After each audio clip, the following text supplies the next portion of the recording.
أعوذ بالله من شرور أنفسنا ومن سيئات أعمالنا من يهده الله فلا مضل له ومن يضلله فلا هادي له أشهد أن لا إله إلا الله وحده لا شريك له وأشهد أن محمدا عبده ورسوله لا نبي ولا رسول بعده اللهم صل وسلم على نبينا وحبيبنا محمد بن عبد الله صلى الله عليه وسلم وعلى آله وصحابته ومن سار على نهجه إلى يوم القيامة.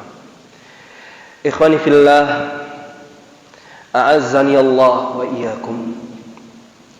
Alhamdulillah, Allah masih memberikan kita kesempatan untuk dapat mengkaji ayat-ayat Allah, untuk berusaha untuk memahami setiap sabda dari Nabi Muhammad sallallahu alaihi wasallam. Kita ucapkan alhamdulillah.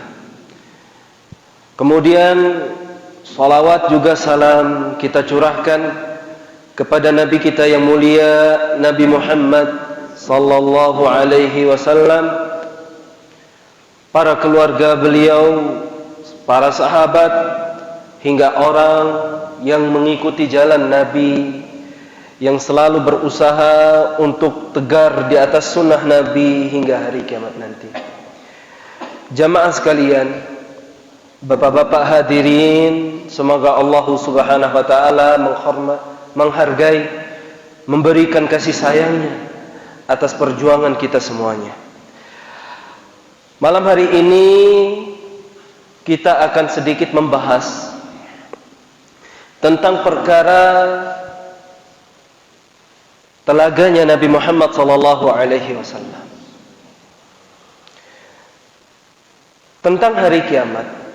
Apapun yang terjadi pada hari akhir, sampai saat ini masih ada yang tidak mau untuk mengimaninya. Padahal dari SD kita belajar tentang rukun iman. Rukun iman ada berapa, Bapak? Ada 6.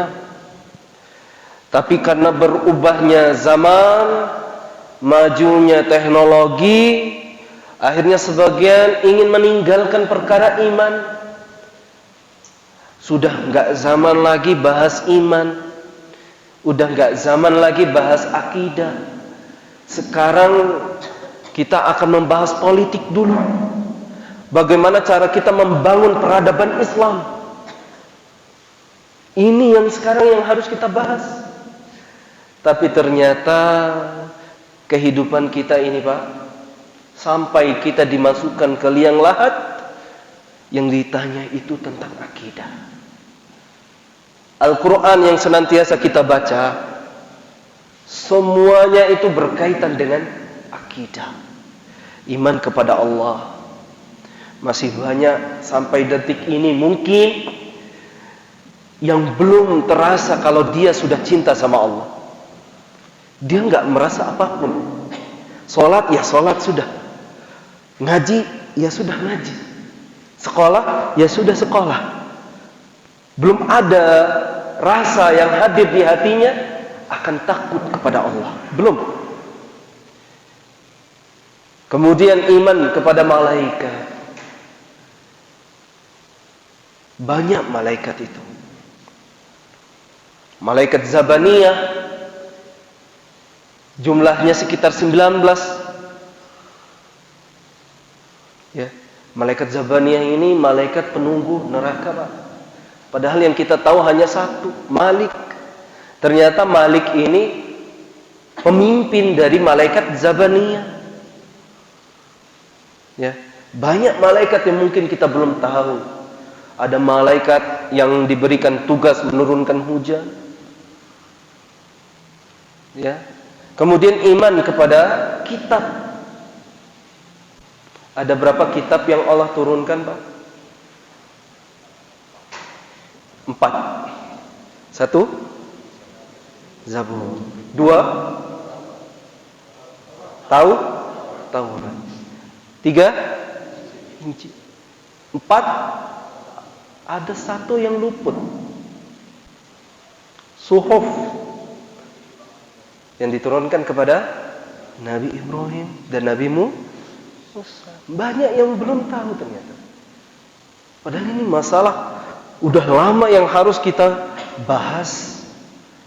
Kemudian iman kepada para rasul, iman kepada nabi. Yang kita hafal cukup 25. Padahal nabi dan rasul itu banyak, Pak. Sampai ada hadis yang mengatakan jumlahnya nabi 200.000 lebih. Jumlah rasul 300 lebih. Yang kita hafal 25 nama nabi dan rasul. Padahal 25 ini nama yang ada di Quran. Padahal ada nabi-nabi yang tidak disebutkan di Quran. Seperti Nabi Daniel, Nabi Joshua. Pernah dengar nama Nabi? Masya Allah. Ternyata masih banyak kita nih Pak yang belum kita ketahui. Nah, yang kelima, ini yang kita akan bahas pada malam hari ini. Masalah iman kepada hari akhir. Lebih khusus lagi, yaitu tentang pertemuan rindu kita bersama Rasulullah di telaga. Ikhwani fillah, a'azzani Allah wa iyyakum. Perkara yang mungkin terlupakan seperti ini, Pak, punya dampak yang luar biasa. Punya dampak. Ya, kalau kita remehkan tentang hari akhir, ini luar biasa, Pak, punya efek samping yang bisa menghancurkan semangat dan motivasi kita. Allah kisahkan mereka yang tidak mau percaya sama hari akhir di surat Al-Ma'un. Bismillahirrahmanirrahim. Allah Subhanahu wa taala berfirman, "Ara'aital ladzi yukadzibu bid-din?" Mau tidak kami berikan contoh dampak orang yang gak mau beriman sama hari kiamat. Fadzalikal ladzi yadu'ul yatim. Dia karena gak percaya dengan kebangkitan, hari kebangkitan, akhirnya apa? Menganggap remeh anak-anak yatim. Padahal orang yang mengasuh anak yatim nanti berkumpul bersama Rasulullah itu sedekat ini, Pak. Kahatain, saking dekatnya. Ana wa kafilul yatim. Saya dan orang yang mengasuh anak yatim dekat sekali nanti di hari kiamat. Tapi karena dia enggak percaya sama hari kiamat, dia hanya percaya dunia. Ini apa sih anak yatim? Rendah sekali, ya. Harta enggak punya, ibu bapak mungkin enggak punya. Merendahkan saudara muslim yang lain. Kemudian apa kata Allah? Wala yahuddu ala ta'amil miskin. Karena sudah enggak percaya sama hari akhir, akhirnya apa? Menganggap remeh orang miskin, enggak mau dibantu. Untuk apa saya kaya, hasil kerja kerasnya saya, dia miskin karena malas kerja. Buat apa saya infakkan harta yang sudah saya raih dengan penuh jerih dan upaya? Karena dia enggak percaya akhirat, dia enggak percaya pahala orang yang memberikan sedekah. Banyak, Pak, konsekuensinya ini. Ya. Kemudian apa kata Allah? Fawailul lil musallin. Karena enggak percaya akhirat, salatnya pun malas-malasan. Alladzina hum an salatihim sahun. Seada-adanya. Yang penting datang masjid, salat 4 rakaat, 3 rakaat, 2 rakaat, salam, selesai. Gak ada gitu perubahan dalam dirinya karena habis salat. Gak ada makna-makna itu, gak terkumpul. Dia anggap seperti kegiatan, seperti orang kerja, sekolah. Padahal ini salat. tempat yang paling dekat pertemuan dengan Allah. Tapi dianggap remeh itu semua. Ya. Di ayat yang terakhir Allah Subhanahu wa taala mengatakan wa yamna'unal ma'un. Dia tahan tangannya supaya tidak memberikan bantuan. Dampak yang luar biasa ini, Pak. Kalau dia enggak percaya dengan hari akhir. Lantas nanti ketika di padang mahsyar kita semuanya dikumpulkan oleh Allah Subhanahu wa taala yang dipimpin oleh Nabi Muhammad sallallahu alaihi wasallam, keadaannya yang sangat panas, genting-gentingnya, Allah menyediakan al-haud bagi mereka yang mengikuti sunnah Nabi Muhammad sallallahu alaihi wasallam. Saat teriknya waktu itu, saat panasnya keadaan waktu itu, sebelum terjadi al-mizan, penghitungan amal, Allah akan kumpulkan umat dari setiap nabi, dikumpulkan ke setiap telaga-telaga mereka masing-masing.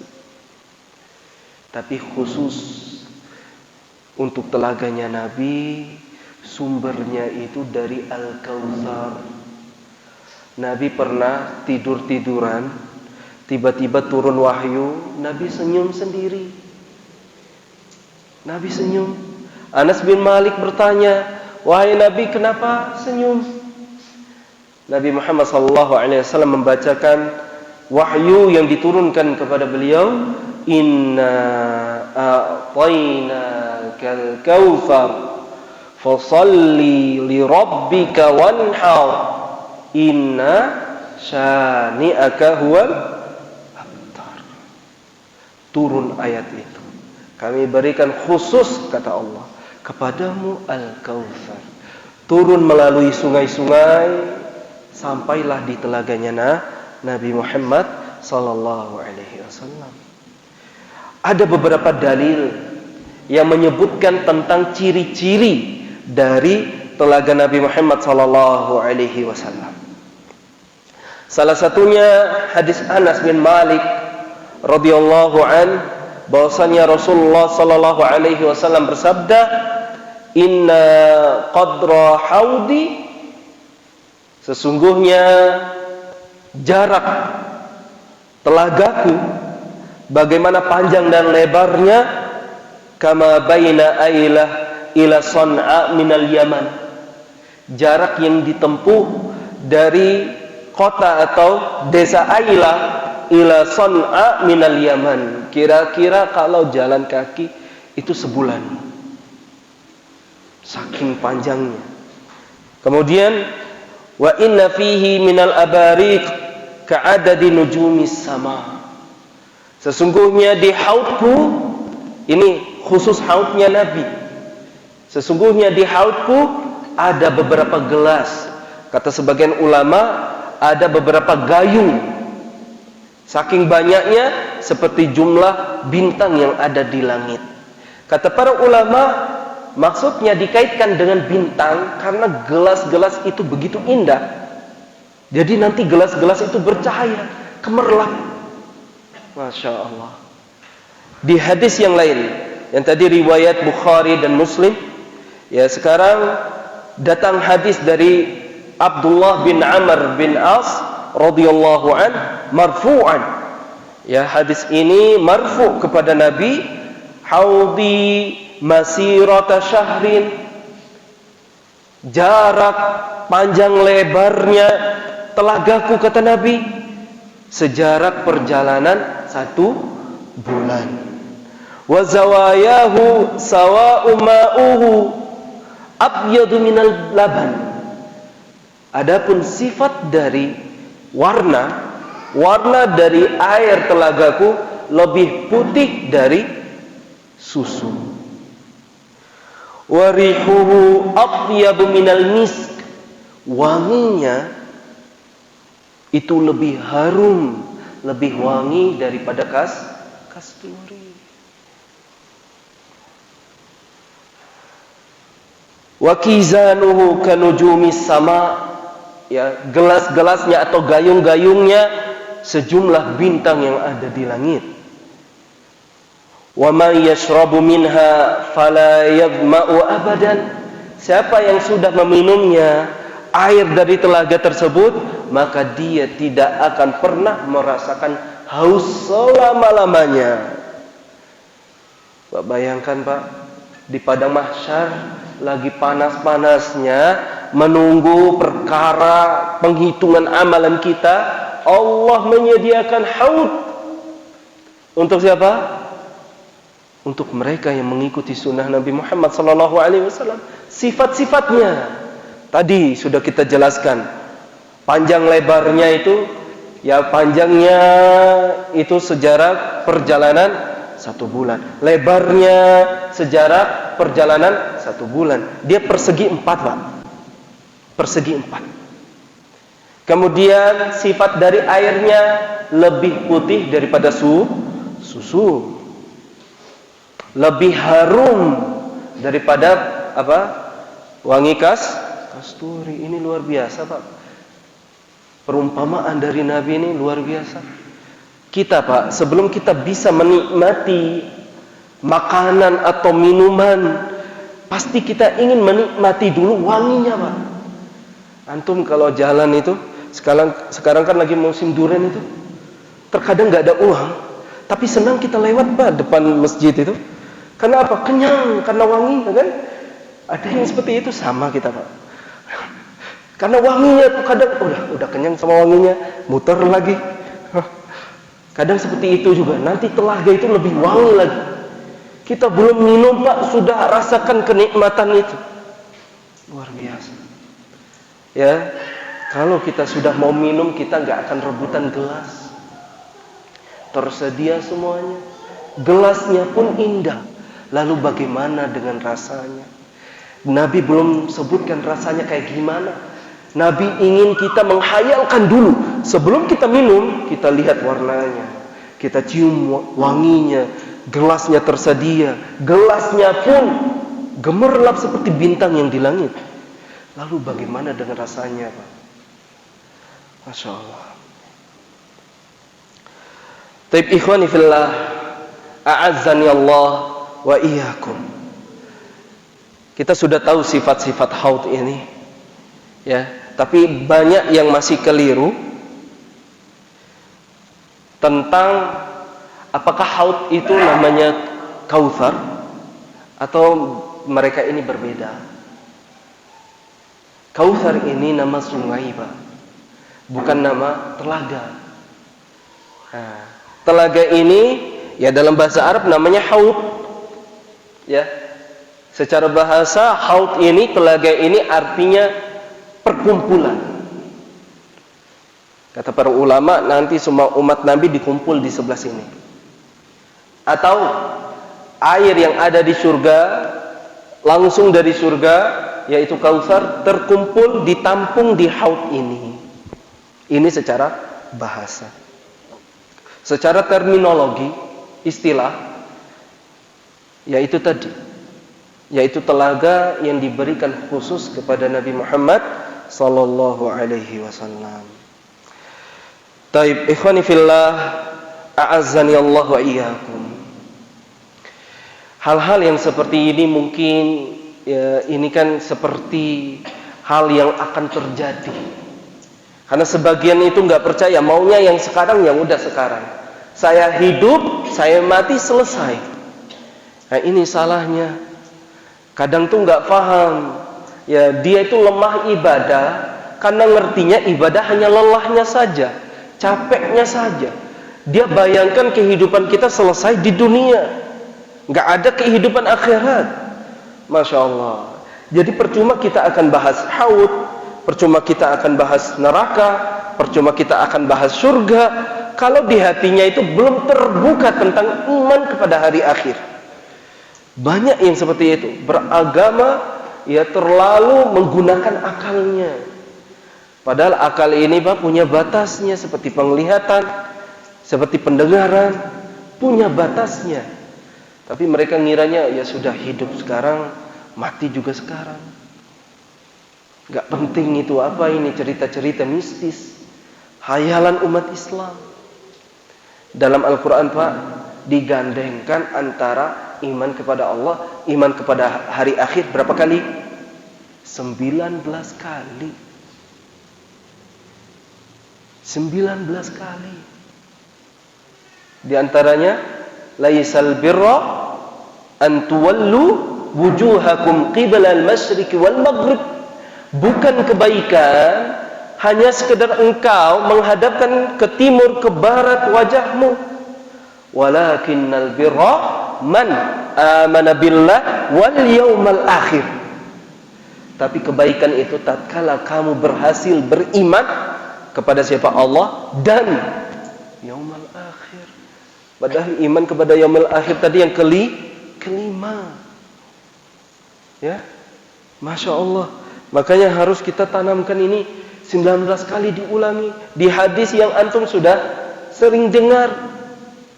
Man kana yu'minu billahi wal yawmal akhir fala yu'dhi jarahu. Siapa yang mengaku beriman kepada Allah dan juga beriman kepada hari akhir, maka jangan dia ganggu tetangganya.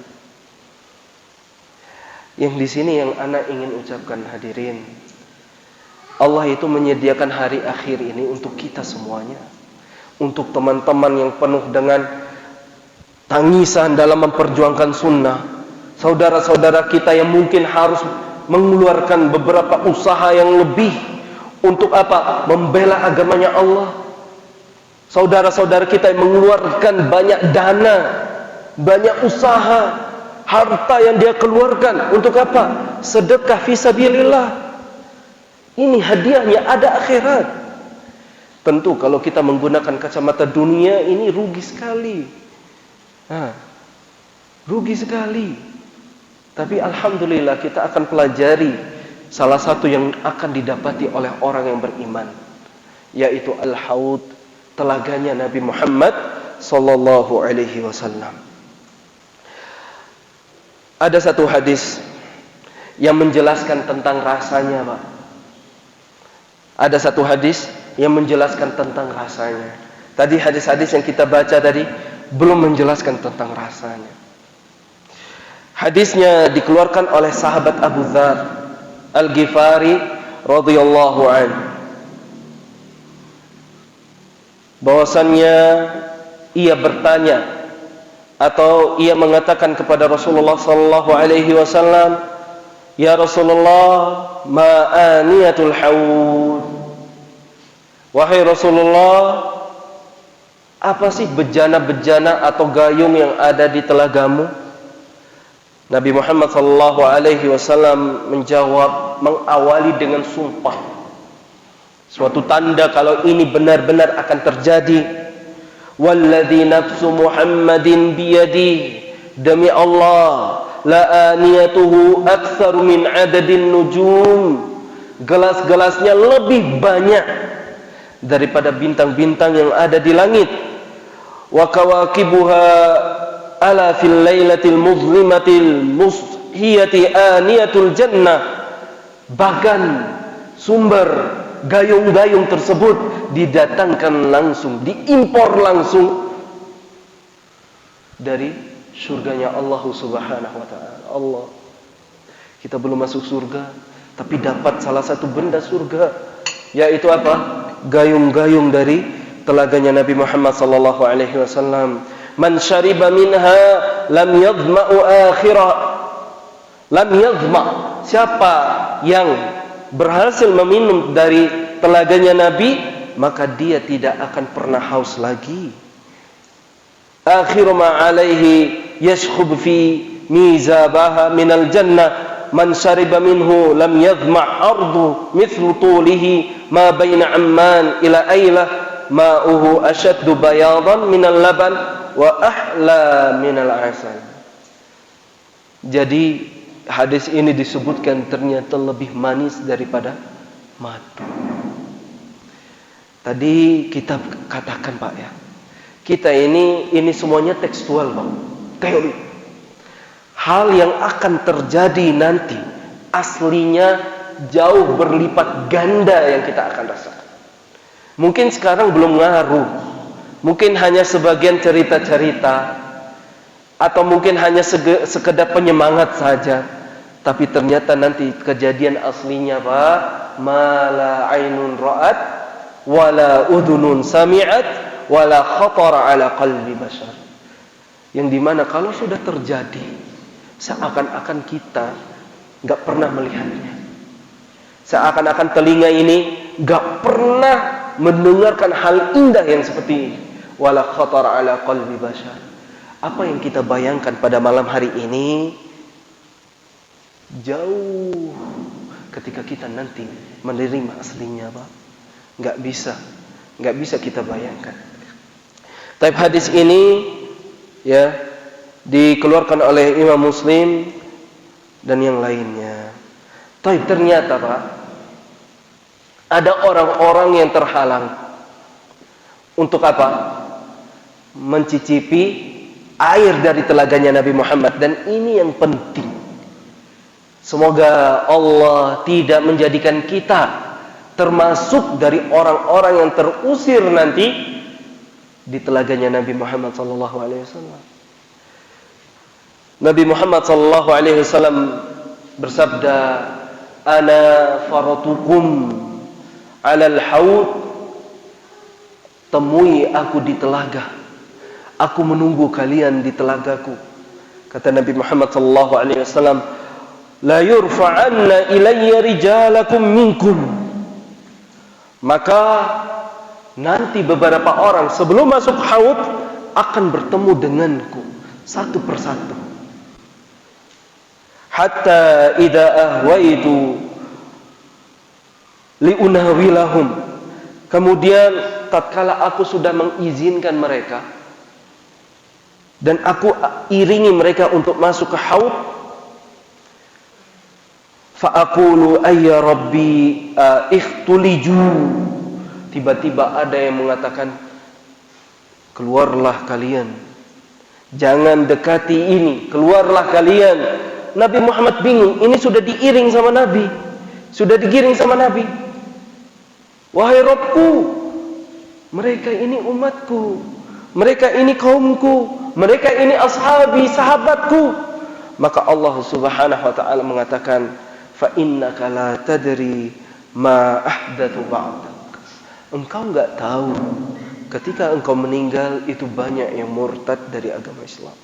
Engkau enggak tahu ketika engkau sudah wafat banyak yang membuat syariat baru mengatasnamakan itu dari Nabi Muhammad sallallahu alaihi wasallam. Ada dua hal di sini yang perlu kita camkan. Yang pertama, murtad dari agama Nabi Muhammad sallallahu alaihi wasallam. Jelas Pak, kalau sudah murtad akan diberikan kesempatan 3 hari supaya bertaubat. Kita nasihati, ayo balik ke Islam, ayo kita taubat sama Allah.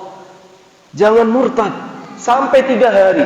Kalau sudah 3 hari dia enggak mau dalam hukum Islam, lagi-lagi dalam hukum Islam, ya, ia akan diambil hartanya, juga halal darahnya, tapi dalam hukum Islam. Ya, kalau kita sekarang enggak boleh Pak. Kita ini rakyat, punya pemimpin, ya, jangan asal-asalan. Oh ini darah orang yang murtad ini halal ya. Akhirnya pergi kemana-mana gitu dicari daftar orang-orang yang keluar Islam. Akhirnya dia berhakim sendiri. Ini salah. Yang punya tugas ini waliul amr, pemimpin kita. Jangan salah faham. Taib. Kemudian di riwayat lain kata Nabi Muhammad SAW, innahum minni. Sesungguhnya mereka ini agamanya Islam, umatku juga. Kata Allah, fayuqal innaka la tadri ma baddalu ba'dak. Engkau enggak tahu, mereka ini sudah ganti agama. Mereka ini sudah ganti agama. Fa aqul suqqan. Kemudian Nabi bilang, oh, pergi. Suqqan. Silakan keluar. Ya. Liman baddala ba'di. Selamat tinggal bagi orang yang mengganti syariatku. Ya. Jadi yang pertama tentang murtad. Yang kedua, di riwayat ini yang barusan kita bacakan, disitulah poin yang kedua, yaitu dia menggunakan syariat yang tidak sesuai dengan syariat Nabi Muhammad sallallahu alaihi wasallam. Hal ini yang disampaikan oleh Imam Nawawi rahimahullahu tabaraka wa ta'ala. Dua poin ini, Pak, kita bisa mengeluarkan beberapa poin agar kita masuk atau berhasil masuk ke telaganya Nabi Muhammad sallallahu alaihi wasallam. Caranya mudah-mudah gampang. Mudah-mudah gampang. Yang pertama, hadirin ada yang bawa buku? Baik, Masya Allah. Kalau bisa dicatat ini, Pak. Atau kalau bisa seperti Imam Bukhari, ya, mendengar tapi terekam, Pak. Jadi Imam Bukhari itu pernah ke Basrah, ya, pernah ke Basrah, yaitu daerah Kufah, Pak. Jadi Imam Bukhari nuntut ilmu selama beberapa hari, lebih dari 2 minggu. Teman-temannya semuanya catat, sendirian dia diam, nggak mau. Akhirnya ditegurlah, 3 hari ditegur. Wahai Bukhari, kenapa nggak dicatat? Imam Bukhari hanya diam. Sampai akhirnya sering ditegur. Di hari yang ke-16, kata Imam Bukhari, kalian terlalu banyak menegur saya. Akhirnya apa? Sini catatan kalian kumpul. Pegang catatan kalian. Saya bacakan dari hadis yang pertama sampai hadis yang terakhir. Jumlah hadisnya 15.000. Bahkan di riwayat lain jumlah hadisnya 500.000. Dibacakan dari awal sampai akhir. Teman-temannya yang catat pakai buku itu apa? Membenarkan hadis-hadis yang salah dia catat. Melalui apa? Hafalannya Imam. Oh, ternyata saya salah catatnya nih. Hapus. Itu Imam Bukhari, Masya Allah. Ya, kalau kita sekarang, Pak, bisa, Pak. Kalau sekarang bisa, Pak. Nyimak, tertanam di sini, insya Allah. Kalaupun nggak bisa, tinggal lihat di videonya. Balik lagi, oh ternyata ini. Dicatat ulang di rumah. Baik, barakallah.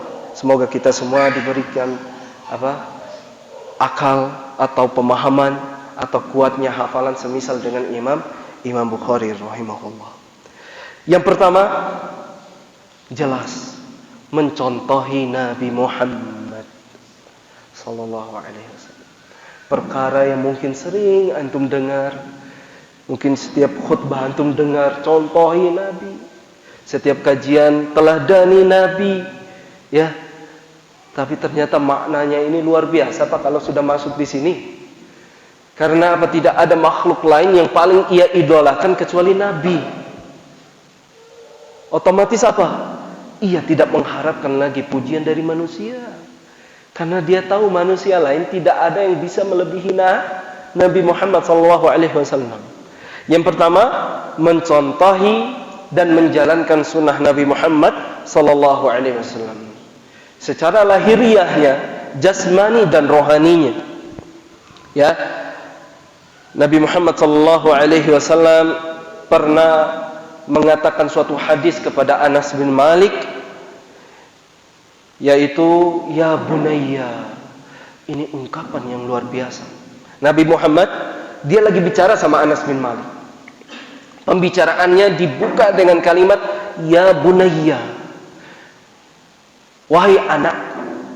Ungkapan ini berbeda sama ya ibni, wahai anakku. Ibnun dalam bahasa Arab anak. Tapi kalau sudah dipakai ya bunayya, ada arti yang lebih di sini. Wahai anakku tersayang. Ya bunayya. Anas bin Malik ini anaknya Nabi atau pembantunya Nabi, jamaah? Pembantunya Nabi. Sekelas Nabi menganggap pembantunya sebagai anaknya, dihormati, dihargai. Faedah yang luar biasa ini.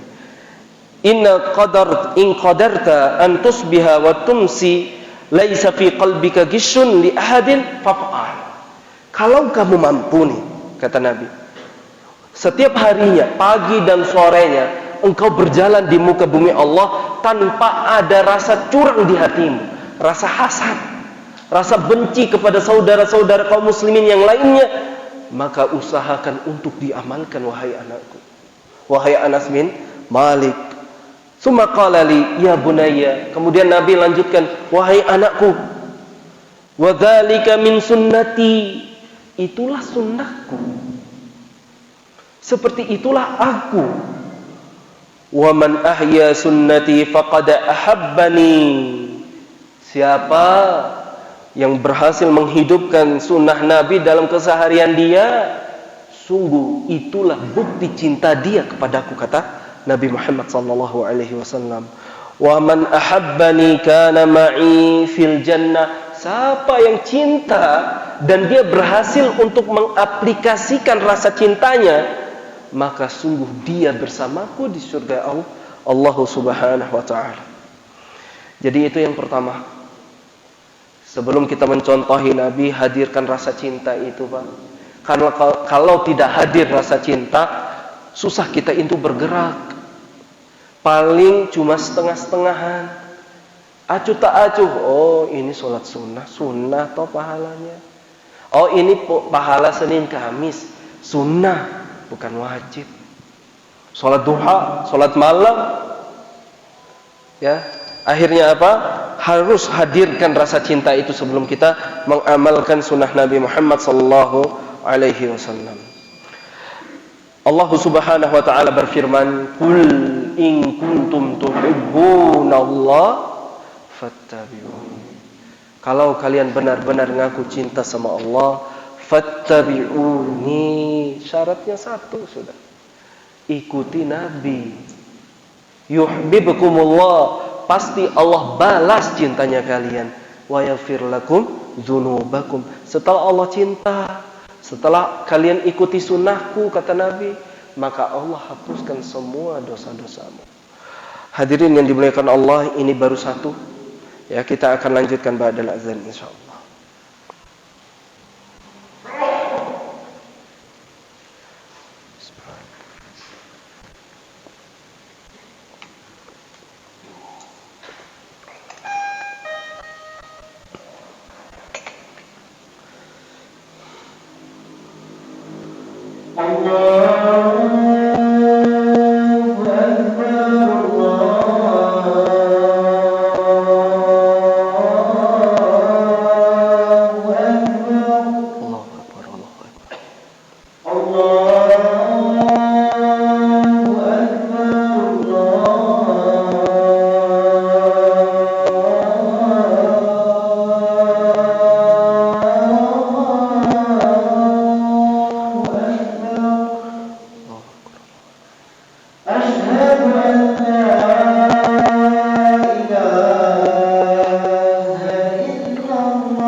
حي على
Baik.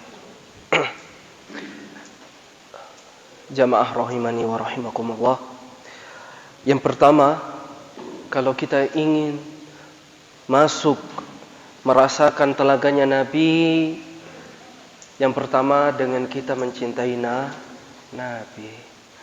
Sering kita ingatkan, cinta ini bukan hanya pengakuan, tapi untuk dibuktikan dengan mencontohi Nabi dan selalu berada di atas sunnah Nabi Muhammad sallallahu alaihi wasallam.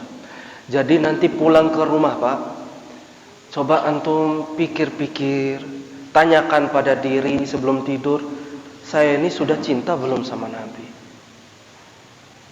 Atau sholat kita yang sudah lama, puasa kita sudah bertahun-tahun, Ramadan kita sudah lewati, tapi ujungnya ternyata kita belum merasakan rasa cinta kepada Nabi. Antum harus hadirkan itu. Ya. La yu'minu ahadukum hatta ahabba ilayya min walidihi hatta akunu ahabba ilaihi min walidihi wa waladihi wan nasi ajma'in. Tidak dianggap keimanan kalian sampai kalian mencintai aku, kata Nabi, melebihi rasa cinta kalian kepada orang tua kalian, melebihi rasa cinta kalian kepada anak-anak kalian, melebihi rasa cinta kalian kepada semua umat manusia. Antum coba pikirkan, ana seberapa cinta sih sama Nabi Muhammad sallallahu alaihi wasallam. Yang kedua, banyak mengingat dan menyebut Nabi. Banyak mengingat dan menyebut Nabi. Kemarin kita bahas itu Syama'ilun Nabi. Ya, kita sedang membahas Nabi agar kita sering kali mengulangi nama Nabi disebutkan. Ya, bagaimana caranya? Kita mengucapkan salawat juga salam kepada Nabi Muhammad sallallahu alaihi wasallam.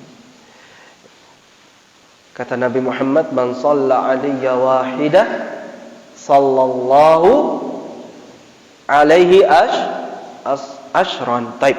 Siapa yang bersalawat kepadaku satu kali, maka Allah akan memberikan salawat juga kepada dia berapa kali?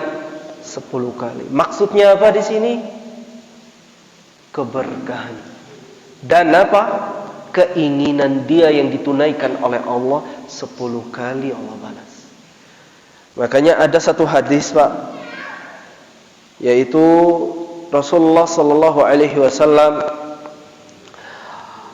kana Rasulullah sallallahu alaihi wasallam idza dhahaba thulutsal lail qama faqala ya ayyuhan nas udhkurullaha.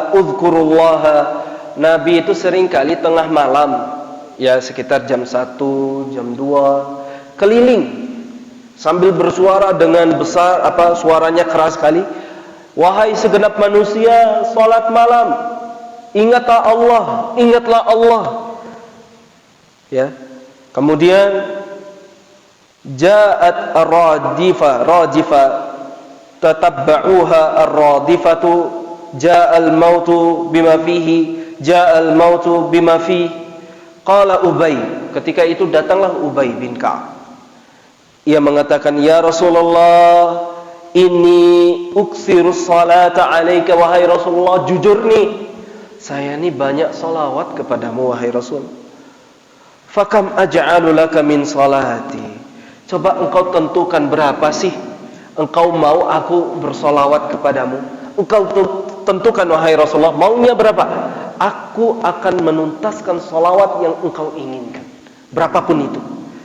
Kemudian faqala ma syi'ta. Kata Nabi, ya sudah terserah kamu saja berapa yang kamu mau. Qala qultu ar-rubu'.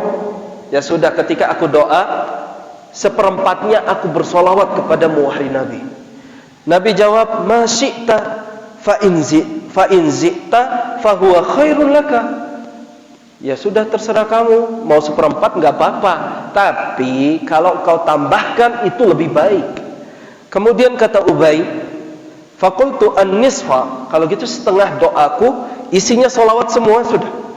Kata Nabi, ya sudah terserah kamu, tapi kalau kamu tambah itu lebih baik. Ubay bin Ka'ab lagi-lagi mengatakan, ya sudah kalau gitu fathulutsain, 2/3 sudah. Kata Nabi, ya udah itu terserah kamu, tapi kalau kamu tambah itu lebih baik. Maka Ubay bin Ka'ab ini akhir, Ubay bin Ka'ab mengatakan, aj'alu laka salati kullaha. Kalau gitu doaku wahai Rasulullah semua isinya salawat kepadamu. Doaku itu satu doaku, dia enggak minta apa-apa sama Allah, isinya salawat kepada Nabi saja.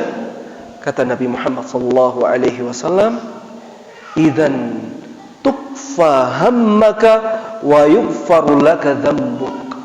Luar biasa. Kalau gitu semua keinginanmu akan Allah berikan dan semua dosamu akan Allah hapuskan. Semua doanya itu salawat saja Pak, tapi lihat nih keutamaan. Sampai semua keinginan kita tuh semuanya ditunaikan, dan juga apa? Dosa-dosa akan dihapuskan. Yang kedua, cara kita sering menyebut dan juga sering gitu kita ingin mendengarkan nama Nabi, yaitu dengan kita bersikap santun dan beradab kepada Nabi. Pak, ini penting sekali. Terkadang tuh kita itu sering tidak paham Nabi dengan namanya langsung. Padahal Allah itu nggak pernah manggil Nabi dengan namanya langsung. Antum lihat di Al-Quran nggak ada, dari Al-Fatihah sampai An-Nas. Kalau nabi-nabi yang lain disebutkan. Nabi Ibrahim, ya Ibrahim, qad sad. Wahai Nabi Ibrahim, engkau telah membenarkan mimpi Nabi Ismail. Nabi Ibrahim dipanggil langsung pakai nama, ya Ibrahim. Nabi ya Yahya, khudhil kitaba biquwwah. Wahai Yahya, ambil kitab ini dengan kekuatan. Ya Zakaria, ini afwan ana lupa. Ini gulaman ismuhu Yahya. Wahai Zakaria, sungguh aku telah memberikan kepadamu apa? Anak nantinya, padahal umur namanya Yahya. Nabi-nabi yang lain disebutkan namanya. Ketika memanggil nama Nabi Muhammad, apa yang terjadi? Allah panggil, ya Nabi, idza talaqtumun nisa. Ayat yang lain, ya ayyuhan nabi, lima tuharrimu ma ahallallahu lak. Di ayat yang lain, ya ayyuhal muzammil. Allah tidak langsung memanggil namanya. Ya ayyuhal muddathir, wahai orang yang dalam selimut. Di ayat yang lain, ya ayyuhan nabi, jahidil kufar. Wahai Nabi, berjihadlah kepada orang kufar. Maksudnya apa di sini jamaah? Allah saja ya ingin mengajarkan kepada umat manusia sopan santun ketika dia ingin menyebut Nabi Muhammad. ya sallallahu alaihi wasallam. Bahkan Allah tegaskan dalam satu firman-Nya, la taj'alu du'a ar-rasuli bainakum ka du'a'i ba'dikum. Jangan kalian jadikan panggilannya Rasul itu sama dengan panggilan antara kalian ini umat manusia. Harus ada pembeda. Ya, jangan langsung disebutkan qad ya'lamullahu alladhina yatasallaluna minkum liwada. Allah tahu orang-orang yang berpaling kemudian ingin melindungi dirinya kepada kawannya. Falyahdhari alladhina yukhalifuna an amri. Maka hati-hati bagi orang-orang yang menyelisihi perintahnya Nabi.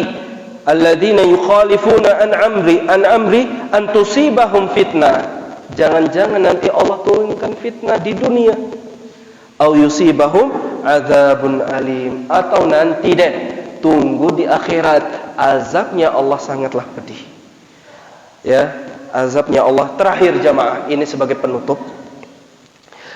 Tatkala kita ingin merasakan haudnya Nabi, maka kita benar-benar ingin berharap bertemu dengan Nabi. Hadirkan harapan ini. Kita ingin melihat wajahnya Nabi. Wajah yang selama ini kita sebut-sebut, kita baca perjalanan hidupnya beliau. Wajahnya yang selama ini yang kita dambakan, yang kita perjuangkan syariatnya, kita perjuangkan sunnah. Saat ada fitnah-fitnah yang bertubi-tubi datang kepada kita, wajah siapa sih? Kita berharap penuh untuk melihat wajah Nabi Muhammad sallallahu alaihi wasallam. Kata Nabi Muhammad, min asyaddi ummati li hubban. Orang yang paling cinta kepadaku, nasun yakununa ba'di yawaddu ahaduhum law ra'ani bi ahlihi wa mali. Adalah manusia yang hidup setelah generasi sahabat ini. Mereka enggak pernah lihat aku, tapi aku tahu sampai rasa cinta itu kepadaku. Saking dahsyatnya cinta orang ini. Dia belum bertemu dengan Nabi, tapi sangat ingin merindukan bagaimana sih wajahnya Nabi, ingin melihat Nabi. Sampai-sampai dia berani untuk apa? Membayarnya dengan keluarga dan hartanya, hanya karena ingin melihat Nabi. Ya, kata Nabi Muhammad sallallahu alaihi wasallam, al-mar'u ma'a man ahabba. Seseorang itu akan berkumpul nanti dengan orang yang ia cintai. Inilah jamaah sekalian, rahimani wa rahimakumullah, ya, tentang kajian kita pada malam hari ini berkaitan dengan haudnya Nabi Muhammad sallallahu alaihi wasallam. Maka kita memohon kepada Allah agar kita sama-sama berkumpul lagi, merasakan bagaimana nikmatnya telaganya Nabi Muhammad sallallahu alaihi wasallam, dan juga melihat Nabi besar kita Nabi Muhammad sallallahu alaihi wasallam. Dan semoga Allah memberikan syafaat untuk kita semuanya lewat Nabi Muhammad sallallahu alaihi wasallam. Aqulu ma tasma'un, naktafi bihadzal qadar. Subhanakallahumma wa bihamdik, asyhadu an la ilaha illa anta, astaghfiruka wa atubu ilaik. Assalamualaikum warahmatullahi wabarakatuh.